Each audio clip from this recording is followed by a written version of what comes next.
Good morning.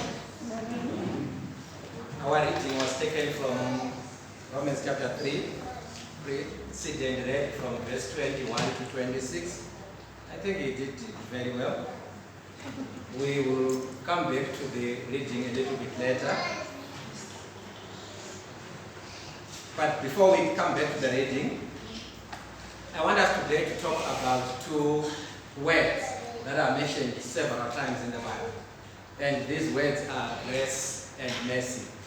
If Mr. Damas was here, I would have put them to task with Mrs. Damas to explain to us how they came up with these two names for their two beautiful daughters. They must have seen something about these two words. The Bible actually mentions these two words, grace and mercy, several times. I will concentrate on the New Testament. The word grace itself in the New Testament, at least according to the King James Version, is mentioned not less than 100 times. That's the word grace. And mercy also is mentioned quite a couple of times, not less than 50 times in the New Testament. If we go back to the Old Testament, combine the New Testament and the Old Testament, grace is mentioned over 150 times, and mercy is actually mentioned over 250 times. There must be something in these two words that causes them to be mentioned so frequently in the Bible. That's what I want us to have a look at this morning. When Paul is writing his letters, he actually favors to use or to mention this word grace. Either he would mention grace or he would mention mercy, or in other instances he would actually mention them both in one sentence, grace and mercy. For example, when he writes a letter to a young evangelist called Timothy in 1 Timothy chapter 1 in verse 2, and also in 2 Timothy chapter 1 in verse 2, he actually mentions grace and mercy together in one sentence. And when he actually writes to Titus as well, one of the very young evangelists of the time, he also mentions grace again and mercy together, but he would actually add peace as well in his statement. The writer of the book of John, 2 John just have verses, it doesn't have chapters. So in the third verse of the book of John, the writer also talks about grace, mercy, and peace. But he actually mentions the fact that grace, mercy, and peace, when he's talking to whoever he's writing the letter to, he actually is saying, we are in his grace and his mercy and his peace. So if you actually check those passages and you put them together, there are a few things that we'll actually find out from those passages that we are going to discuss just now. But before we can discuss that, let's then come back to our reading today. Let's take the reading and together, the reading and what Paul says to Timothy, to Titus, and what John also says, we are going to put together and we'll see what this grace might be, if we want to understand it. The background to the third chapter of the book of Romans is that Paul has been talking in chapter 1 about the Gentiles. And he is saying, in paraphrasing what he said, he actually was talking about the Gentiles, even though they had all the evidence in the world. They could look at magnificent mountains, they could look at rivers, they could look at so many things that God had created, even though they actually should have known that surely this creation must have come from some powers above. They did not worship.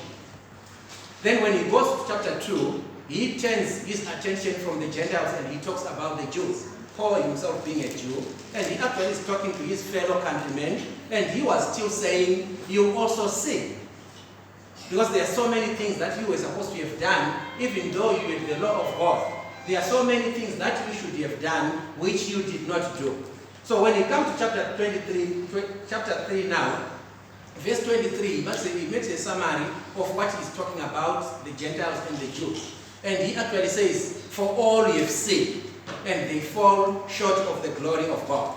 Who have sinned, he has talked about the Gentiles, and he has talked about the Jew. If you did that then, you would have talked about everybody in the world.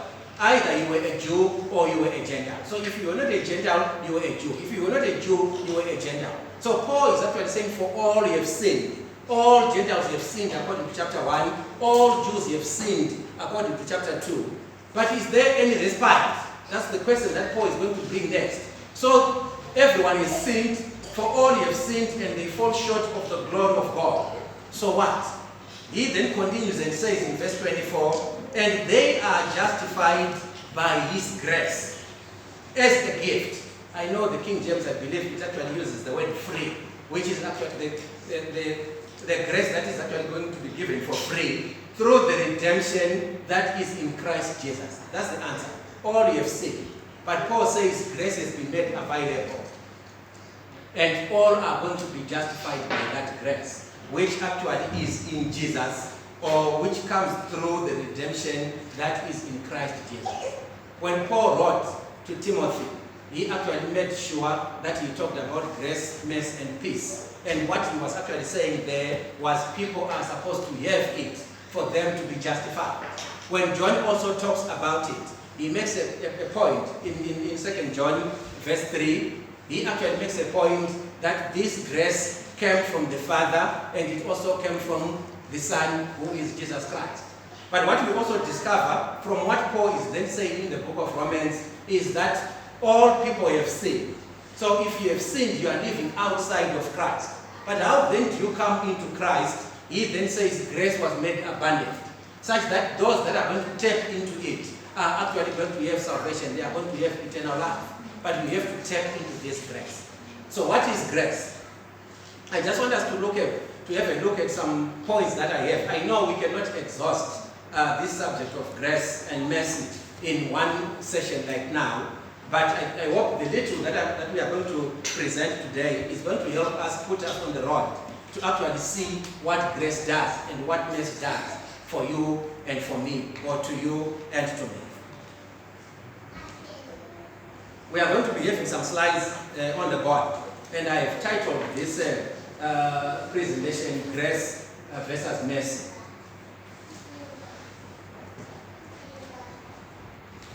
We'll start by defining these terms, at least according to the context that we get from the Bible.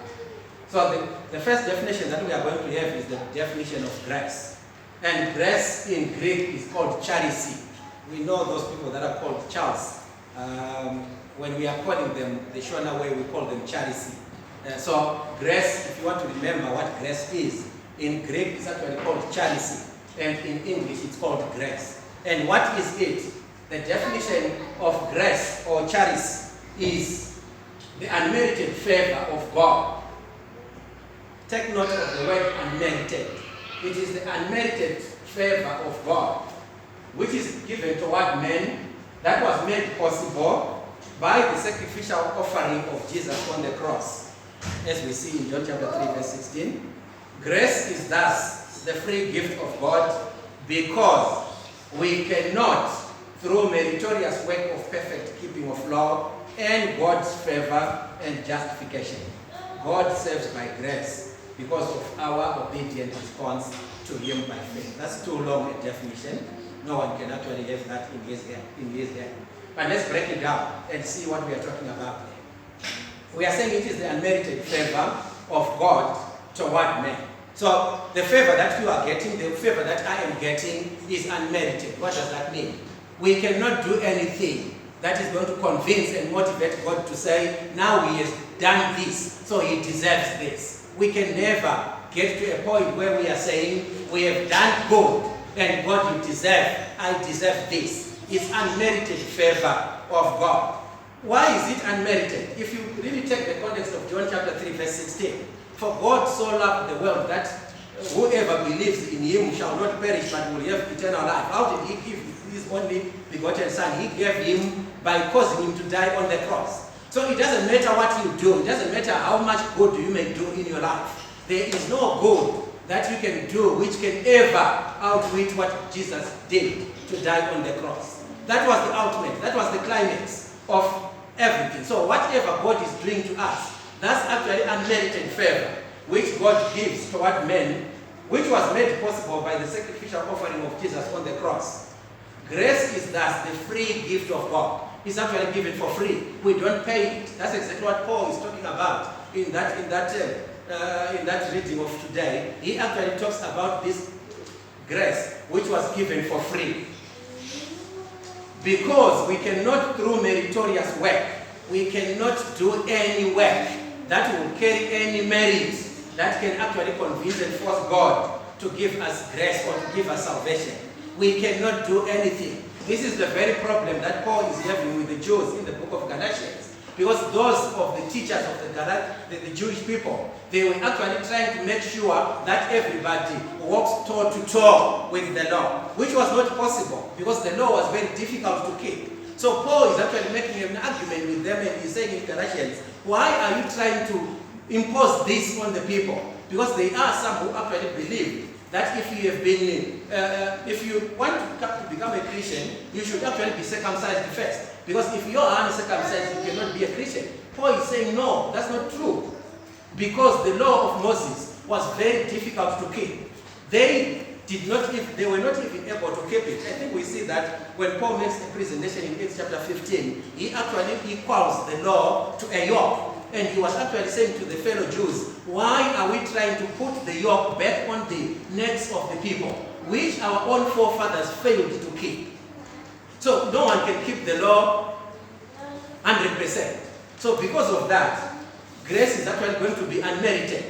We cannot do any meritorious work of perfect keeping of law to earn God's favor and his justification. God serves by grace because of our obedient response to him by faith. If I'm saying we can't do anything, I am not saying we don't need to do something. There is the little that we can do, which is to obey and to have faith in him. That then activates the grace.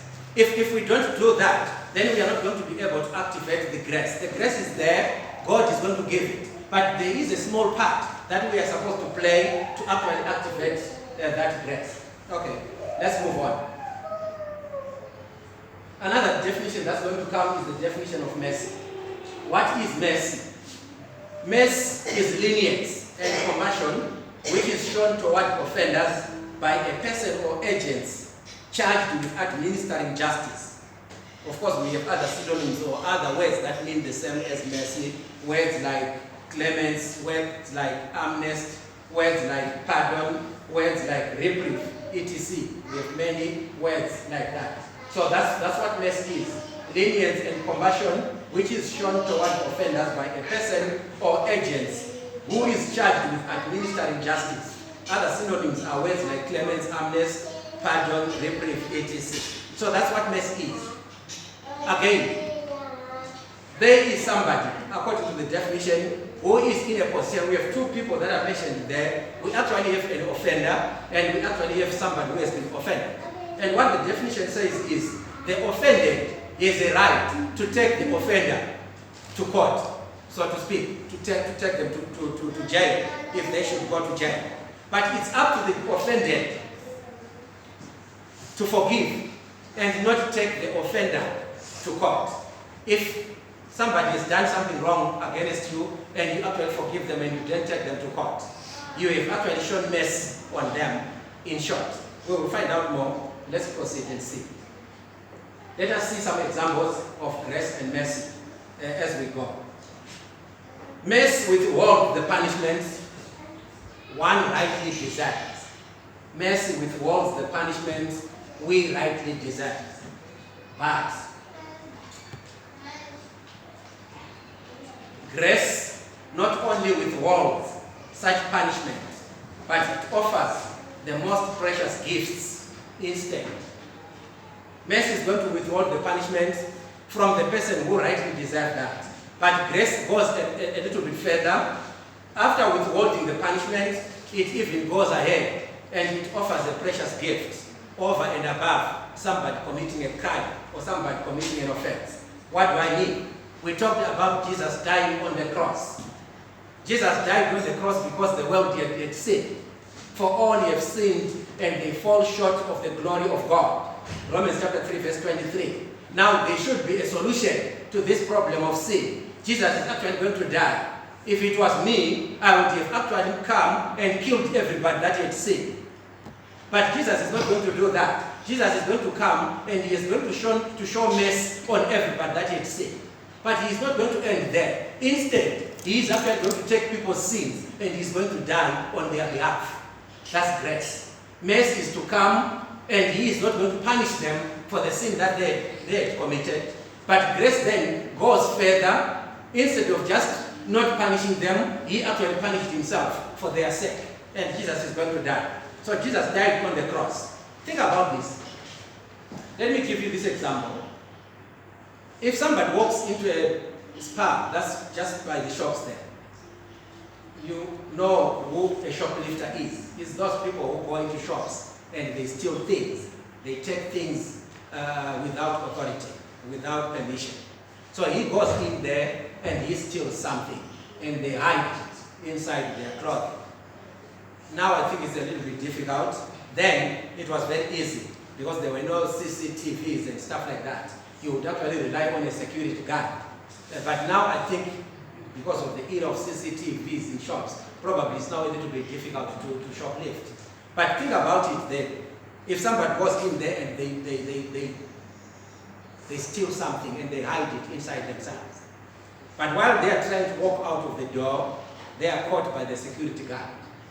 This person is actually called a shoplifter. In other words, he's called a thief. And every thief deserves to be taken down to the police station so that the paperwork can be processed and they are going to be taken to court. But think about it this way.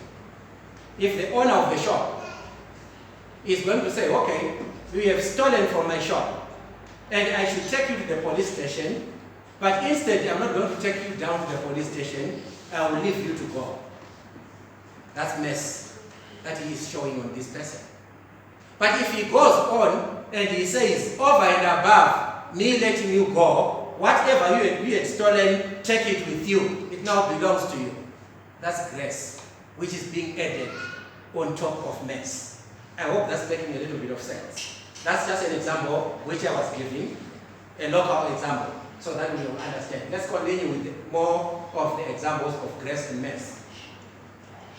Mess runs, if we come back to the Bible, mess runs to forgive the prodigal son. But grace throws an extravagant part for the prodigal son. We remember the story that we read in the book of Luke chapter 15 from verse 11 to about verse 32. We know of this man, a young man that who came to his father and he claimed what he believed was his. And the father gave him and he went and he squandered everything with everybody. But sooner than later he was thinking of coming back home because he had hit a bad patch in his life. So when he came back, his father was supposed to have said, but look, you took everything that belonged to you. Why are you back? Which goods are you believing to that they can actually sustain you? Because we gave you everything that was yours. Instead, the father actually accepted him back. But he did not only accept him back. After accepting him back, he actually threw an extravagant party for this young man. When the brother is going to come, he actually sees that there is some activity at home, and he's going to call one of the servants and he says, what's happening? And the servant said, that young brother of yours is back. And your father is actually slaughtered the fattest of the cows, and they are actually celebrating. The brother was not happy, of course. He came and of course he queried why the father had done that. And the father's answer was, don't worry my son, everything here is for you. But this brother of yours, this son of mine, he actually was dead, but now he is living. He was dead because he was living in sin, but he is now back to life because he actually realized his problem and he came back. The mercy was for the father to take him back into the home. But the grace was then to even accept him and even throw an extravagant party for him. Let's move on with more examples and see if we probably understand this. Mercy hears the cry of the thief on the cross. But grace does not only hear the cry on the cross, but what it does, grace promises paradise that very day to this man. You remember the story that we read in Luke chapter 23. We have two men that are going to be crucified together with Jesus. One is on the right, one is on the left. One is going to mock Jesus.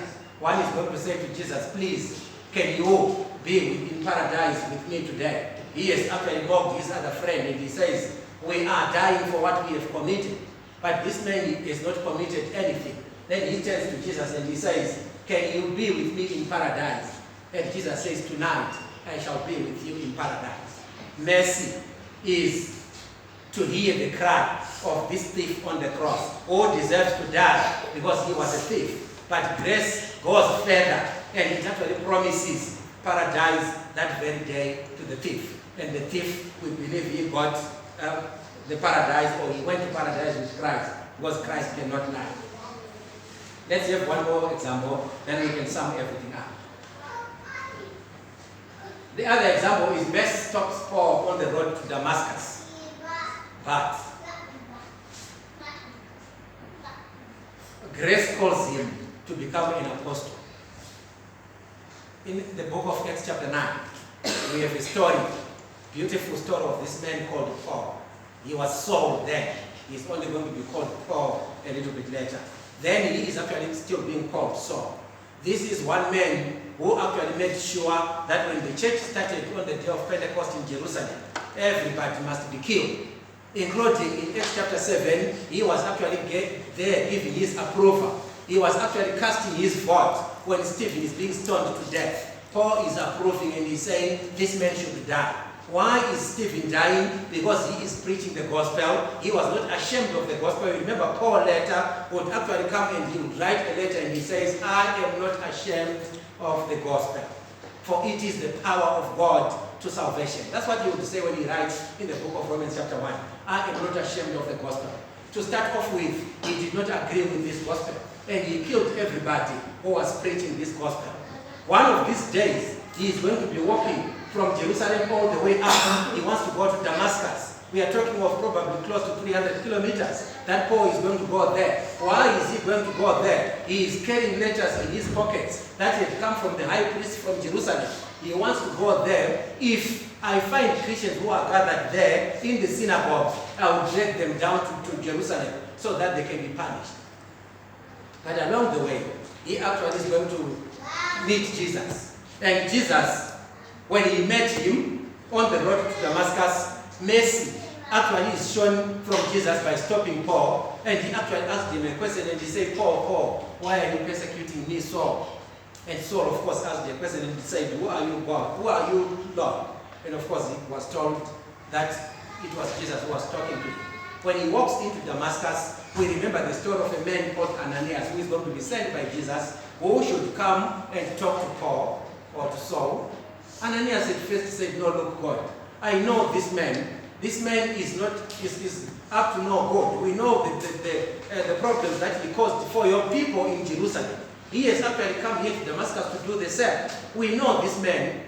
Jesus actually said to Ananias, go to him, because this man is my chosen instrument to take my word to the Gentiles.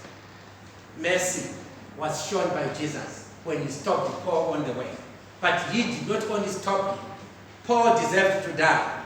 God is not going to kill him. Instead, he is going to extend grace to him, and that grace is going to call him to become one of the elite group, to become one of the exalted men who were called the apostles. He actually became one of the 14. In fact, he became the 14th man ever to wear this title called an apostle. It was because of grace that actually had come from God. Let's move on and conclude what we have been saying. We are saved by faith and grace, not by works, contrary to Mosaic law. Because the Mosaic law and the Pharisees and the Sadducees believed that we are saved by the amount of work that we have done. This is why they would actually stand by the street corners, and they actually wanted everybody to see them, because they believed that the more I do something, is the more I am actually putting God in debt so that he can save me. We are not saved by that. We are saved by our faith that we have in him, which causes us to obey his gospel, and by so doing, God is going to show his grace to us. There is nothing that we can do which can compel God or put him in debt to give us salvation. One who has worked deserves his wages. He is not favored by being given the wage. The employer is obligated by law to give him. This is why we have seen there are labor courts that are actually established for this purpose. If your employer is not paying you handsomely, you actually can go to court and you seek reprieve. It's your right to be given pay if you have done work. So your employer is not doing you a favor if they are paying you. You are paid what you deserve because you have actually worked. But salvation is different. God is not obligated, but He does that by His infinite grace. We can never do anything to then go and say to God, but we have done this, so because of that, in turn, give me this. We cannot do that. Salvation is completely different. Salvation is completely different from somebody who has done his work. God can never be in debt. God will give us salvation from His grace. However, we should keep the faith in order to activate the grace. We ought to fulfill this basic condition of salvation. What is everything that I have been talking about? I have been talking about grace and mercy that has been extended by God to us. How does this grace and mercy work? It works because God has loved His people and He doesn't want to see anybody perish. So what should the people do in turn?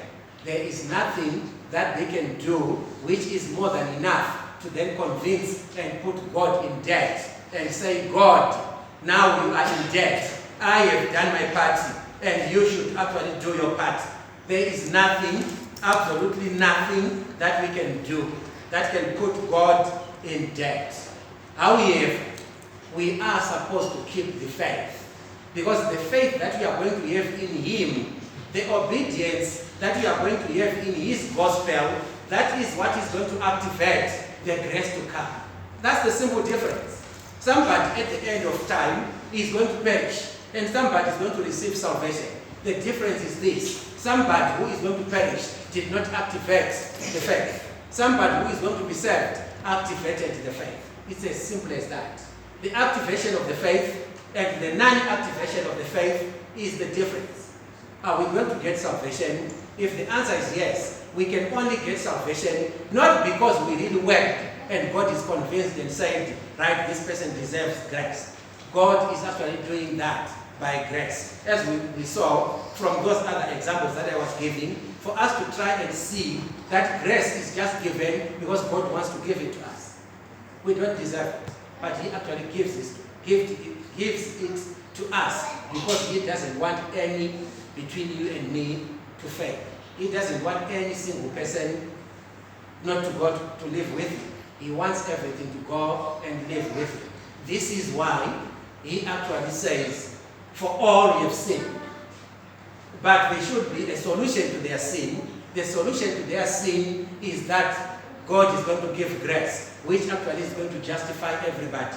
But only those who are going to activate their faith and have faith in Him are the ones that are going to benefit from the grace. If I am not going to activate my faith, I am not going to benefit from faith. We have sinned, and everybody has sinned. I remember when John writes, he actually says, if we say we are without sin, we make Him who died for us as a liar. So if we say we have not sinned, we are making Jesus, in other words, John is saying we are making Jesus to be a liar, of which Jesus cannot lie. Jesus will always be the truth, because He is the truth. So we have sinned. But how do we come out of our sin? We come out of our sin by activating the faith. Then when we have activated the faith, God is actually going to activate His grace. That then is going to be poured on you and on me. Let's activate our faith.